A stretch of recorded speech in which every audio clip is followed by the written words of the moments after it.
Panguva ino zvinyatsonekwa kunzi aiwa General Anselm Sanyatwe vanyatsorodza kuti aiwa he was a threat, and they were sure kuti General Anselm Sanyatwe vangogona kukonzeresa aiwa pama 31st March protest. Pone kwanzi panguva ino the ceremony which was presided aiwa yesterday yakaonekwa iri a handover takeover aiwa yaGeneral Anselm Sanyatwe vachinosira aiwa General Emmanuel Matatu. Yanokwa kunzi aiwa the ceremony was tightly controlled nokuti vanga vasingatombodi kuona kana any chaos inoitika ipapo. Sanapinda mashikopera panapa unoba subscribe or like on the bell kuti pinda panapa mzimba yano yachidescribe zvavasanagira vachiti Zimbabwe National Army Commander Lieutenant General retired Anselm Sanyatwe is officially handed over power to his successor General Emmanuel Matatu in a tightly controlled ceremony held midweek at Josiah Magama Tongogara Barracks, formerly KG6. No mashikona itongo panapa zvinzi aiwa panguva ino the event was tightly controlled because they knew kuti aiwa vanoda kuavoida any chaos ingada kukonzereswa pa this end of takeover. Vanoendera mberi vachiti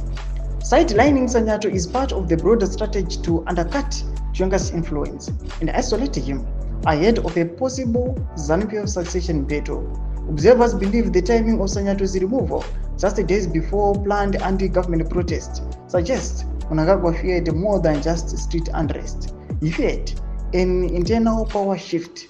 General Matatu, the new army chief, is seen as loyal to mnangagwa. Thomas Muda panapa aiwa anotsanangura kunzi aiwa panguva ino vipi kosano Chiwenga na the Minister of Sports panguva ino our Minister of Sports General Sanyatwe vanokosima threats kumutungamiri wenyika. Pene comment section medu zvamafungiro enyu, subscribe or like, so on the bell icon.